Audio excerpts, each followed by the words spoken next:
Assalamualaikum warahmatullahi wabarakatuh. Salam sejahtera bagi kita semua. Saat ini kita masuk pada blok 10 tentang keterangan gangguan fungsional, atau istilah yang banyak dikenal oleh masyarakat adalah disabilitas. Disabilitas tidak sama dengan kecacatan. Oleh karena itu, mari kita simak bersama tentang disabilitas dan bagaimana proses pendataannya. Tujuan dari blog ini adalah untuk mendapatkan informasi tentang penyandang disabilitas, yaitu seseorang yang mengalami gangguan atau keterbatasan fungsi dalam melakukan aktivitas normal sehari-hari. Hal ini ditandai oleh kondisi ketidakmampuan atau kehilangan ataupun kelainan, baik dari psikologis, fisiologis, maupun struktur atau fungsi anatomis. Informasi dari blog ini hanya digunakan sebagai disagregasi indikator lain yang dihasilkan oleh Susenas. Setiap orang mungkin saja mengalami lebih dari satu jenis gangguan atau keterbatasan fungsi. Misalnya, pada mereka yang mengalami gangguan berkomunikasi atau berbicara akan cenderung mengalami gangguan pendengaran. Meskipun demikian, hal ini tidak berlaku umum. Beberapa jenis gangguan tidak dapat terdeteksi dengan hanya melihat secara fisik. Jadi, dalam melakukan wawancara, petugas tidak diperkenankan memutuskan bahwa responden tidak mengalami disabilitas tertentu berdasarkan apa yang dilihat hanya secara kasat mata. Dengan demikian, setiap pertanyaan yang terdapat pada blog ini wajib ditanyakan kepada responden. Adapun referensi waktu yang digunakan mengacu pada kondisi ART saat wawancara dilakukan. Selain itu, untuk responden balita atau anak, identifikasi disabilitas dilakukan dengan membandingkan kesesuaian antara kemampuan dan periode tumbuh kembangnya. Blok 10 terdiri dari 10 pertanyaan yang ditanyakan untuk ART usia 2 tahun ke atas. Pertanyaan 1001 untuk menyaring ART yang akan menjadi responden pada blok 10. Kemudian pertanyaan 1002 sampai dengan 1009 untuk mengidentifikasi jenis gangguan fungsional yang dialami oleh responden. Sedangkan pertanyaan 1010 untuk mengetahui cakupan bantuan atensi penyandang disabilitas dari pemerintah pusat. Setiap pertanyaan yang diajukan memiliki 4 kategori jawaban. Ada yang terdiri dari kode 1, 2, 3, dan 4, dan ada juga yang terdiri dari kode 5, 6, 7, dan 8. Hal ini dilakukan untuk mengantisipasi terjadinya kekeliruan pada proses entry data. Adapun pemaknaan dari setiap pengkategorian tersebut akan menentukan apakah responden mengalami disabilitas atau bukan pada tahap akhir pengolahan. Berdasarkan kategori tersebut, kode 1, 2, 5, dan 6 maka termasuk disabilitas, sedangkan kode 3, 4, 7, dan 8 bukan disabilitas. Pembahasan setiap pertanyaan pada blok 10 akan diuraikan satu persatu sebagai berikut. Seperti yang sudah disampaikan sebelumnya, pertanyaan 1001 untuk menyaring ART yang usianya bersesuaian dengan blok 10. Dalam hal ini, batasan usia yang digunakan adalah 2 tahun ke atas. Pada kotak yang tersedia, isikan kode 1 jika ART berusia 2 tahun ke atas, dan kode 0 jika ART berusia di bawah 2 tahun. Selanjutnya, pertanyaan 1002 untuk mengidentifikasi gangguan melihat. Bentuk pertanyaan yang diajukan kepada responden adalah sebagai berikut. Apakah nama mengalami kesulitan atau gangguan penglihatan? Yang dimaksud dengan gangguan penglihatan adalah terganggunya fungsi mata atau tidak memiliki bola mata, baik disebabkan oleh bawaan lahir, penyakit, kecelakaan, atau lanjut usia. Penyandang disabilitas penglihatan yaitu seseorang dengan gangguan penglihatan yang tidak awas atau jelas, sehingga objek atau benda yang dilihat hanya terlihat samar atau berbayang, atau bahkan tidak terlihat sama sekali. Bukan penyandang disabilitas yaitu contohnya ART yang dapat melihat atau membaca dengan menggunakan kacamata biasa atau plus minus, dan juga ART dengan gangguan buta warna tidak termasuk sebagai penyandang disabilitas penglihatan. Sedangkan untuk responden yang hanya memiliki satu bola mata dan masih dapat melihat dengan baik, maka termasuk mengalami gangguan. Namun demikian, tingkat kesulitannya tergantung pada jawaban responden. Pilihan jawaban dari pertanyaan 1002 terdiri dari 4 kategori sebagai berikut.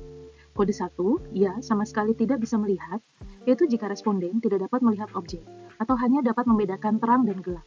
Kode 2, ya banyak kesulitan, yaitu jika dalam jarak minimal 30 cm dengan penerangan yang cukup, responden hanya dapat melihat warna dominan.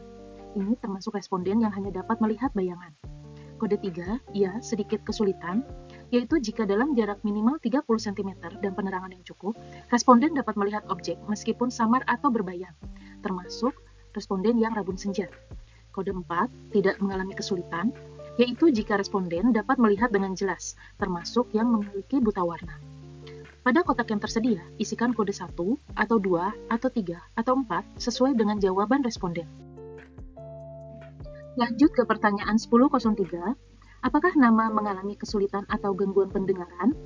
Gangguan pendengaran yaitu terganggunya fungsi organ pendengaran baik disebabkan oleh bawaan lahir, penyakit, kecelakaan, atau lanjut usia. Responden dikategorikan mengalami disabilitas pendengaran jika mengalami kesulitan mendengar meskipun sudah memakai alat bantu dengar. Pilihan jawaban dari pertanyaan 10.03 terdiri dari 4 kategori sebagai berikut. Kode 5, ya, sama sekali tidak bisa mendengar. Jika meskipun menggunakan alat bantu dengar, responden tidak dapat mendengar sama sekali. Kode 6, ya, banyak kesulitan, yaitu jika responden tidak mendengar suara di ruangan sunyi atau gelap, namun masih dapat menangkap bunyi tetapi tidak menangkap isi pembicaraan.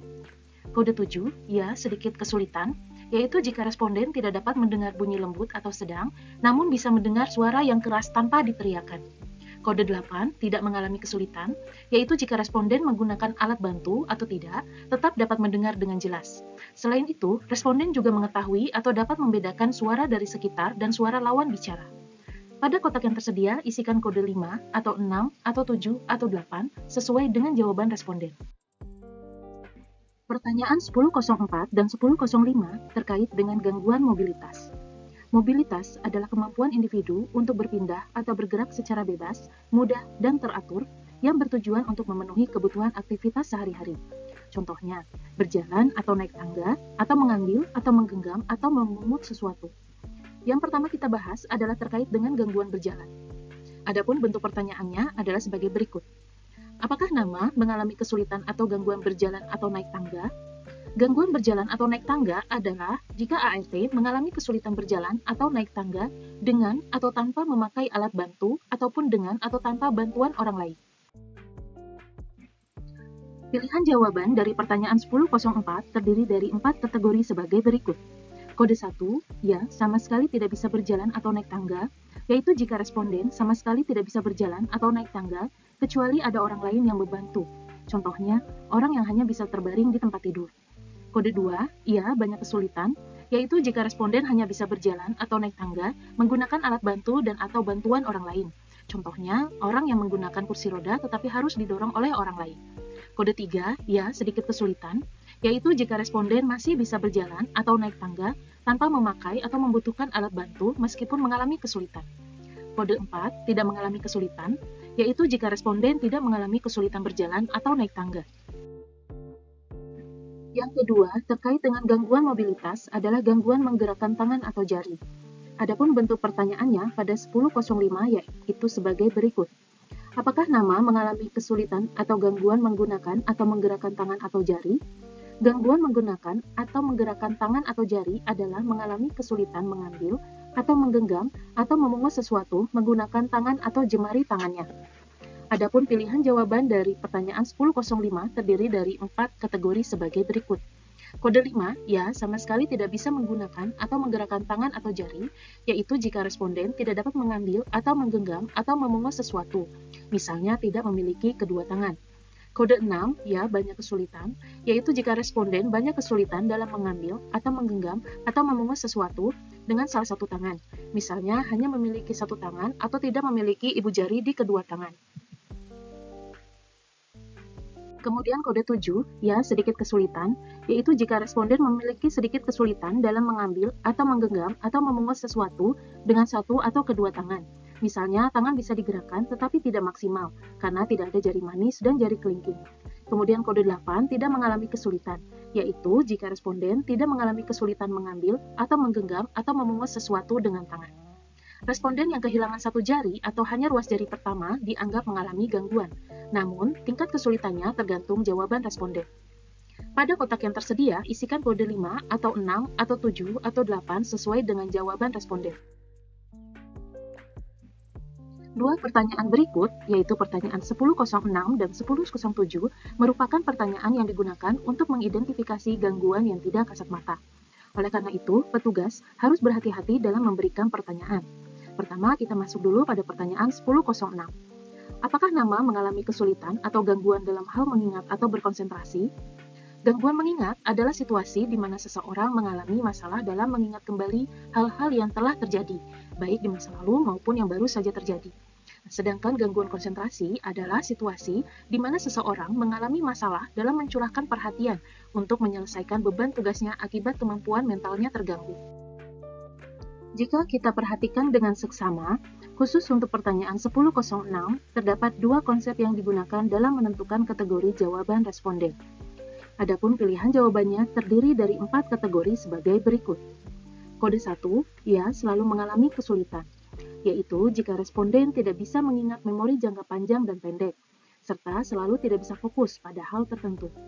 Kode 2, ia seringkali mengalami kesulitan, yaitu jika responden tidak bisa mengingat memori jangka pendek dan seringkali tidak fokus.